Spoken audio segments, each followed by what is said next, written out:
नमस्कार दोस्तों, बात करेंगे आंगनवाड़ी भर्ती 2026 के बारे में। अगर आप भी यहाँ पे इस वीडियो को पहली बार देख रहे हो तो दोस्तों मैं आपको क्लियर कर दूं, 2026 में 41,400 पदों पे महिला और पुरुष अभ्यर्थी दोनों के लिए यहाँ पे ये जो वैकेंसी निकली हुई है, यह वैकेंसी जिला ब्लॉक स्तर पर आयोजित की जाएगी भर्ती प्रक्रिया।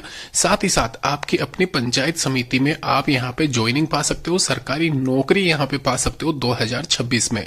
महिलाओं के लिए अच्छा खासा मौका है यहाँ पे, क्योंकि नंबर ऑफ वैकेंसीज में ये मान के चलना आधी से ज्यादा 30,000 के करीब ही, ये मान लीजिए आप 30,000 के करीब महिलाओं के लिए सीधे तौर पर यहाँ पे ये जो वैकेंसी है, इसमें यहाँ पे 3 पद ऐसे हैं जिसमें आशा सहयोगिनी हुआ, सहायक सहायिका वाली हुआ और कार्यकर्ता वाली जो पोस्ट है वो स्पेशली महिलाओं के लिए रहने वाली है। और साथ ही साथ यहाँ पे कोई एग्जामिनेशन नहीं होगा। डिटेल डिस्कशन कर लेता हूं। सबसे पहले आपके घर परिवार में या फिर रिलेटिव आसपास में पड़ोस में कोई महिला सदस्य है, उनको ये एप्लीकेशन फॉर्म जरूर अप्लाई करवा देना। अपने रीजन की जानकारी ले लेना पहले, अपनी पंचायत समिति में कितने पद वैकेंट है, क्योंकि आपके घर के आसपास ही जो भी केंद्र होगा वहां पे आपकी ज्वाइनिंग की जाएगी।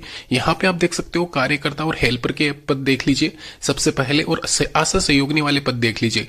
लगभग 10,000 से ज्यादा ही पद ये है। और इसके अलावा रिमेनिंग जो पद है वो सुपरवाइजर स्केल यानी कि पर्यवेक्षक वाले पद है। दोस्तों कुछ रीजन में यहाँ पे सुपरवाइजर यानी कि पर्यवेक्षक के जो पद है उसमें पुरुष लोग भी अप्लाई कर सकते हैं, तो इसलिए मैंने यहाँ पे स्टार्टिंग में कह दिया है कि सुपरवाइजर पद में महिला और पुरुष अभ्यर्थी भी शामिल हो सकते हैं, लेकिन इनमें भी मोस्टली यहाँ पे महिला यानी कि फीमेल कैंडिडेट ही यहाँ पे सुपर रहेगी, क्योंकि यहाँ पे नंबर ऑफ वैकेंसीज में आपको प्रेफरेंस जो दी जाएगी वो महिलाओं को दी जाएगी।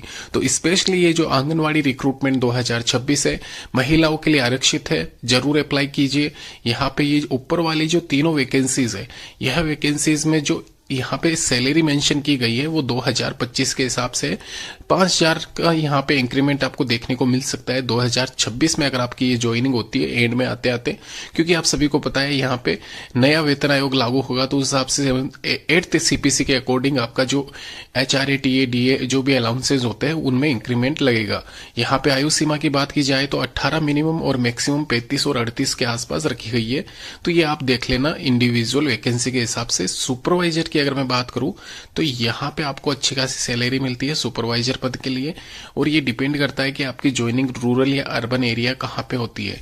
साथ ही साथ मिनिमम इसकी क्वालिफिकेशन एज जो रखी गई है वो 21 वर्ष है और मैक्सिमम यहाँ पे 40 साल है। और रिलैक्सेशन सभी पोस्ट में है, जो कि 5 साल का SC ST कैटेगरी को और OBC को 3 साल का दिया जाता है।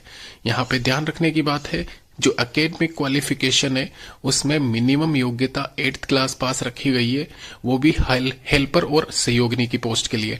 आंगनवाड़ी हेल्पर और आशा सहयोगिनी वाली जो पोस्ट है उसमें minimum qualification 8th class pass. वहीं यहाँ पे 10th क्लास पास अगर आप हो तो कार्यकर्ता की पोस्ट के लिए आवेदन कर सकते हो, और पर्यवेक्षक यानी कि सुपरवाइजर वाली जो पोस्ट है उसमें 12th क्लास पास रखी गई है। ये नीचे वाली जो दोनों देख लीजिए आप, 8th क्लास यहाँ पे इसमें रखा गया है हेल्पर और आशा सहयोगिनी के लिए।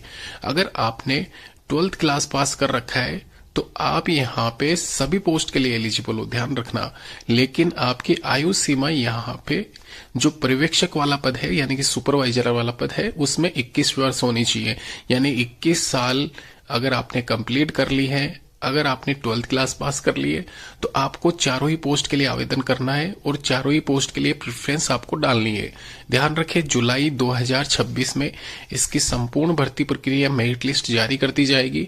साथ ही साथ सुपरवाइजर वाली परीक्षा को छोड़ के ध्यान रखना, सुपरवाइजर वाला जो एग्जामिनेशन है वो जून जुलाई में ही टेंटेटिव है, उसके बाद में 2-3 महीने आपके लग जाएंगे ज्वाइनिंग होने के। लेकिन सुपरवाइजर के अलावा जो तीनों पद है ध्यान रखना, आशा सहयोगिनी, सहायक सहायिका वाला और कार्यकर्ता वाला, उसके यहाँ पे रिजल्ट आने शुरू हो जाएंगे जुलाई माह में।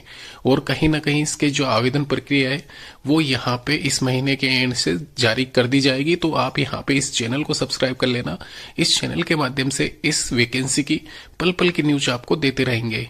जो भी डाउट है नीचे कमेंट जरूर करना। धन्यवाद।